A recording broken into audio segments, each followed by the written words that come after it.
السلام علیکم ورحمۃ اللہ وبرکاتہ۔ ذرا تصور کیجئے کہ میدان محشر ہو اور آپ اداس پریشان کھڑے ہوں کہ مجھے جنت میں گھر کب ملے گا۔ اسی وقت اللہ رب ذوالجلال آپ کو آپ کا جنت والا محل دکھائیں اور فرمائیں یا میرے بندے جا اس محل کے اندر داخل ہو جا، تو اس وقت حالت اور کیفیت کیا ہوگی؟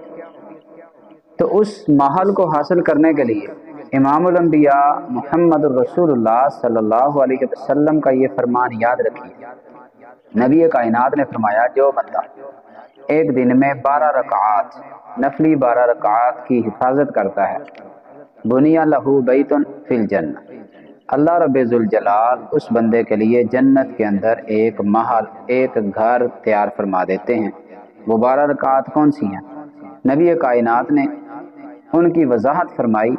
آپ علیہ السلام نے فرمایا 2 رکعات صبح فجر کے فرضوں سے پہلے، 4 رکعات ظہر کے فرضوں سے پہلے اور 2 ظہر کے فرض ادا کر لینے کے بعد، اسی طرح 2 رکعات مغرب کی نماز ادا کر لینے کے بعد اور 2 رکعات عشاء کی نماز ادا کرنے کے بعد، فرض ادا کرنے کے بعد، یہ کل 12 رکعات محمد الرسول اللہ صلی اللہ علیہ وسلم نے فرمایا کہ جو انسان ان 12 رکعتوں کی حفاظت کر لیتا ہے، اللہ رب ذوالجلال شخص کے لیے جنت کے اندر ایک محل تیار فرما دیں۔